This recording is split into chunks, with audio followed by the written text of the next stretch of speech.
Hello, Backfit community. Dr. Bartlett here. Okay, I'm going to be tackling the M portion of our MSP isolation program, which is all about mobility. So when we wake up in the morning, the reality for most of us is we're feeling very kind of stiff and stuck. So we got to get our joints moving. And we discussed earlier how we don't recommend waking up and stretching, but more getting your joints actively moving. So when you go and walk towards your coffee machine and press the button, or you put your tea kettle on, this gives you an opportunity at about 5 minutes to do this routine. So it's very simple, but very important. Because what we don't want you doing is if you go into your day stuck and stiff and jump in the garage or go out and do some landscaping and injure yourself, then you're stuck in that vicious cycle. So just do this routine, very simple, 7 days, you'll see a difference here. Okay, so what I want to discuss first is we have to look at anatomy or the physiology of how our joints are designed. Because if you take your joint and bend it or move it the wrong way, you have the potential to agitate it. And then your body will splint and tighten around that area, and you'll be stuck in that vicious cycle of getting more and more stiff. So if you want to follow me here, you can write it down or just I'll guide you through this. That our ankles, we're going to go from feet up to our head. Ankles are a mobility joint. Your knees are a stability joint. Your hip is a mobility joint. Now this is important. Your low back is a stability joint, and I'll explain. Then your mid-thoracic, shoulder and neck are a mobility joint. Your elbow is a hinge joint, stability. Wrists, guess what they are? Mobility. So you're going to see it in our routine going from feet up to our head. We're going to move each joint the way it's designed. Okay, so I'm going to back out here. So when you wake up in the morning, you press the coffee on. What we're going to have you do is you're going to start from feet up. So I just want you to do 10 toe raises.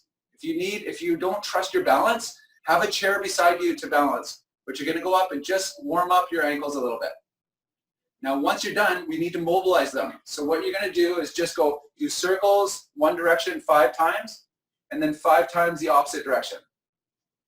Now, in this motions, whatever we guide or walk you through, if you get any discomfort, decrease the range of how much movement you're doing in that joint. But as you start to mobilize and get moving, it should get easier. One direction, 5 the other direction. Now, knees, hinge joint. What you're going to do is just simply walk in place and just, we'll call butt kicks, just 5 each side. If you want to do more, you can. So once you've done 5 each side, you've loosened. Now we're going to move into squats. Now, fundamentally, squats are one of the best movement mobility exercises to help protect your back, actually. So the more you hinge from your hips, the better you're going to protect your back. So what I want you to do is feet about shoulder width apart, toes go out about 20 degrees, and make sure you have balance. If you need a chair in front of you, please do that. But I want you to go down, and if you get any discomfort, don't go too far. But what I want you to focus on is not pushing through your toes, but push through your heels. If you say, Dr. Bartlett, why? What it does is it puts your weight distribution properly, and it's going to protect your back. So you go down and do a squat, just nice and slow. It's not about speed. It's just about hinging these joints, getting the movement in the muscles and the joints. You do 5 to 10. Once you feel you've gotten things looser, this is very important. I want you to open your feet up even wider. Toes go out a little bit wider. You might see this in like ballerina or dancers. You're going to go down to a squat, and it's going to help open your adductors, and the internal, external rotation release in the muscles is further going to help your hip, which is going to help your low back. So just nice, wide stance, knees out. We'll do 5 to 10 squats here. Again, don't go too far and push through your heels. Perfect. Okay, once you're finished that, feet again under your shoulders. Now we're going to focus on the low back.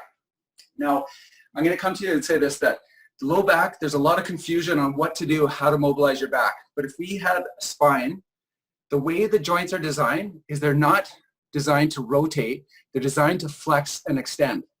So in the motion, the movement, you want to promote that movement. So have you heard of a cat-cow where you're on your hands and knees, where you're going back and forth?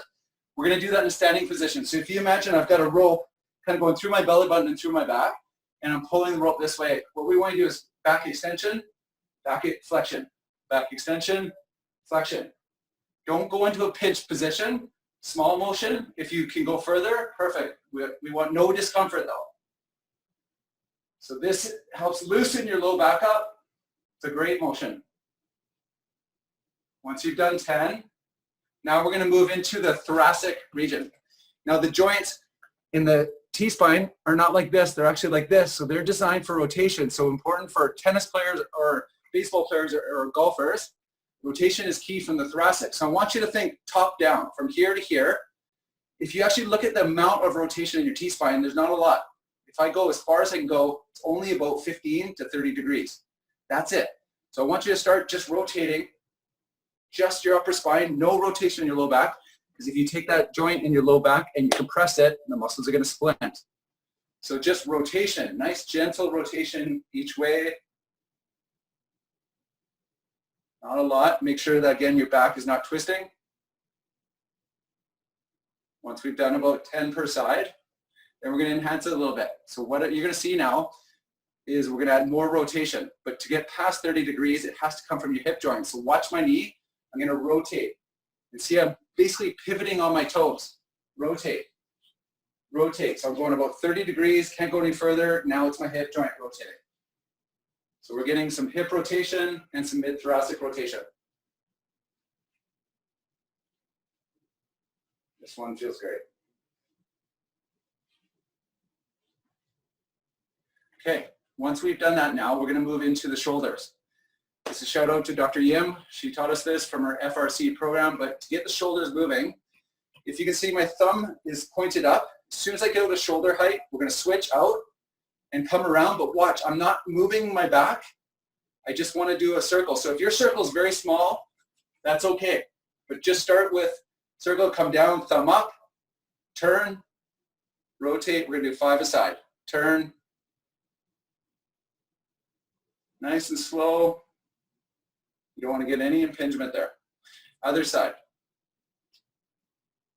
Thumb up. See, I'm switching. You can see I'm rotating a little bit more, so I may be a bit tighter, so I'm going to go smaller circle.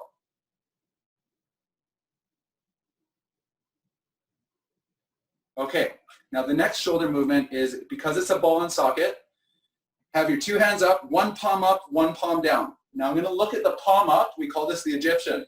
And I'm going to switch and switch. Just hold for 1 second. This has really helped my shoulders. And you can also see that I'm mobilizing my neck also.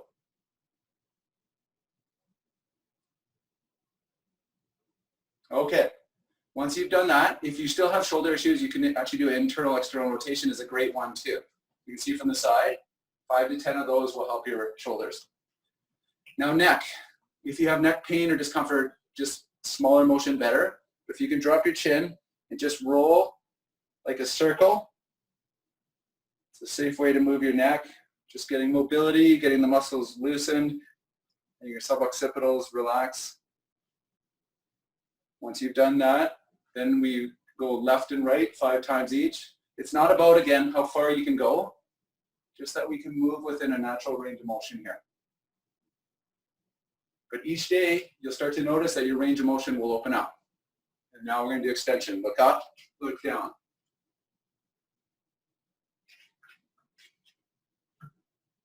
Five to 10 of those. Okay, now we've got elbows and wrists left. So there isn't really much you can do, just hinging the joint. Usually people don't have elbow issues, but if you do, this is a great way of just extending elbows back, getting your triceps moving.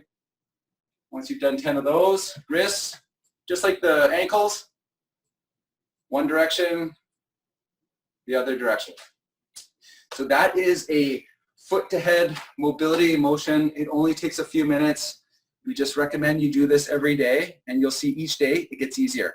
But it's going to set you up for success through the day. And then incorporating the S portion and the P portion of the MSP, package that together, and you're going to set yourself up for success during our isolation time. This is Dr. Bartlett signing off. Stay well.